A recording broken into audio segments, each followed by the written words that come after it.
సిద్దిపేట జిల్లా Husnabad municipality chairman, vice chairman పదవులను Congress party హస్తగతం చేసుకుంది. కాంగ్రెస్ పార్టీ 16 మంది కౌన్సిలర్లను తీసుకుని మున్సిపల్ కార్యాలయానికి చేరుకున్న మంత్రి పొన్నం ప్రభాకర్ ఎక్స్ అఫిషియో సభ్యునిగా సమావేశంలో పాల్గొన్నారు. బీఆర్ఎస్ కు చెందిన 4 కౌన్సిలర్లు హాజరు కాగా మంత్రితో కలిసి మొత్తం 21 మంది సభ్యులు హాజరయ్యారు. కౌన్సిలర్లతో ప్రత్యేక అధికారి ఆర్టీఓ రామ్మూర్తి ప్రమాణ స్వీకారం చేయించారు. అనంతరం 12:30 చైర్మన్ అభ్యర్థిగా కాంగ్రెస్ పార్టీ నుండి 14వ వార్డు కౌన్సిలర్ దండి లక్ష్మి పేరును సభ్యులు ఒకరు ప్రపోజ్ చేయగా మిగతా సభ్యులు ఏకగ్రీవంగా మద్దతు తెలిపారు. దీంతో హుస్నాబాద్ మున్సిపాలిటీ చైర్మన్ గా దండి లక్ష్మి ఎన్నికైనట్లు ఆర్టీఓ రామ్మూర్తి ప్రకటించారు. అనంతరం వైస్ చైర్మన్ గా 7వ వార్డు కౌన్సిలర్ చిత్తారి పద్మను సభ్యులు ఏకగ్రీవంగా ఎన్నుకున్నారు. చైర్మన్, వైస్ చైర్మన్లతో అధికారులు ప్రమాణ స్వీకారం చేయించి ధృవీకరణ పత్రాలు అందజేశారు. నూతనంగా ఎన్నికైన చైర్మన్, వైస్ చైర్మన్లకు ఈ సందర్భంగా మంత్రి పొన్నం ప్రభాకర్ శుభాకాంక్షలు తెలియజేశారు. నూతన చైర్పర్సన్ దండి లక్ష్మిని కుర్చీలో కూర్చోబెట్టి అభినందించారు. ఎన్నికల ముందే రాజకీయాలని, ఎన్నికల తర్వాత రాజకీయాలకు అతీతంగా హుస్నాబాద్ అభివృద్ధికి అన్ని పార్టీలు సహకరించాలన్నారు.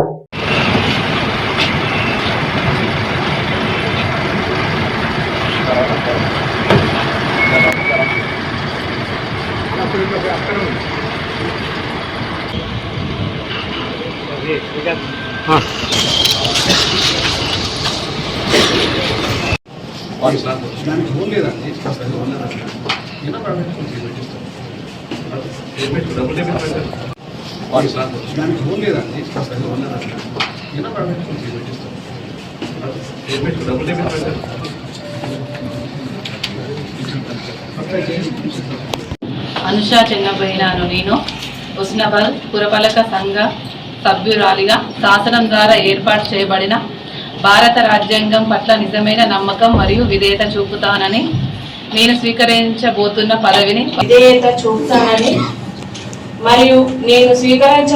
పదవిని భారతదేశ సార్వభౌమత్వానికి ఐక్యతకు లోబడి నమ్మకం ఉత్తరాత్మ సాక్షిగా ప్రమాణము చేయుచున్నాను.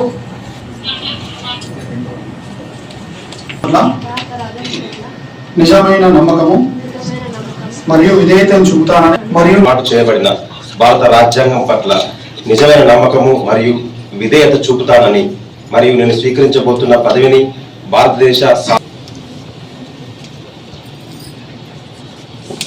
నెక్స్ట్ పోలీస్ శ్రీనివాస్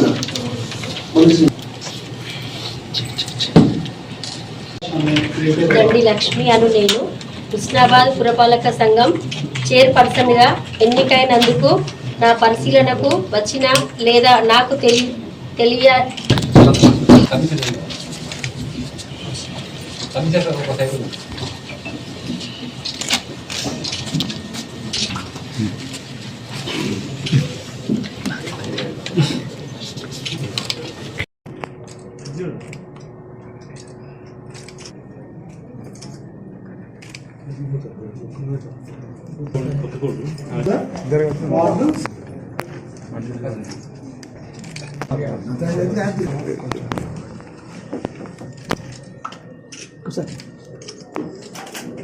హుస్నాబాద్ ప్రజలు అభివృద్ధిని ఆకాంక్షించి మాపై విశ్వాసం ఉంచి కాంగ్రెస్ పార్టీ ప్రజాప్రతినిధులుగా ఈరోజు మున్సిపల్ పాలక వర్గాన్ని గెలిపించినారు. వారందరికీ మరొకసారి మా నూతన పాలకవర్గం తరఫున ధన్యవాదాలు, వారందరికీ కూడా కృతజ్ఞతలు తెలియజేస్తా ఉన్నాం. వారి ఆకాంక్షలకు అనుగుణంగా హుస్నాబాద్ను చుట్టూ 4 జిల్లా కేంద్రాల మాదిరిగా అభివృద్ధి చేసేటువంటి ఒక ప్రణాళిక తీసుకొని ముందుకు పోతాం. ఎన్నికల దాకానే రాజకీయాలు, ఎన్నికల తర్వాత రాజకీయాలు అని చెప్పేటువంటి అన్ని పార్టీలు కూడా హుస్నాబాద్ అభివృద్ధికి సహకరించాలని కోరుతా ఉన్నాం. ప్రతిదీ రాజకీయం చేయదలుచుకుంటే కాంగ్రెస్ పార్టీ ఫక్త్ పెద్ద చరిత్ర కలిగిన రాజకీయ పార్టీ రాజకీయం చేస్తుంది. అట్లా వద్దు. Political party struggle is different.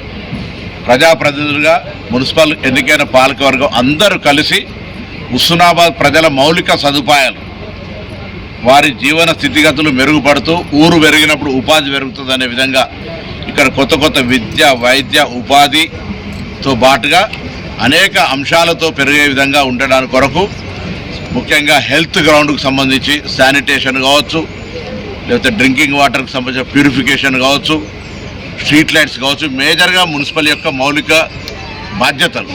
ఈ బాధ్యతల నిర్వహణలో కొత్త పాలకవర్గం ఎంపికైనటువంటి దండి లక్ష్మి గారు గతంలో కౌన్సిలర్గా పనిచేసినారు. వైస్ చైర్మన్ ఎన్నికైనటువంటి చిత్తారి పద్మ గారు గతంలో కౌన్సిలర్గా పనిచేసినారు. మొన్నటిదాకా చైర్మన్గా ఉన్నటువంటి ఆకుల రజిత గారు ఉన్నారు. ఇంకా అందరూ కొత్తగా ఎన్నికైనప్పటికీ కూడా తప్పకుండా పాలకవర్గంలో అందరి అనుభవాలను తీసుకుపోయే బాధ్యత చైర్మన్, వైస్ చైర్మన్, అదేవిధంగా మా విప్పు కేశవేన్ రమేష్ గారు అందరూ కలిసి హుస్నాబాద్ అనేటువంటి ఒక మోడల్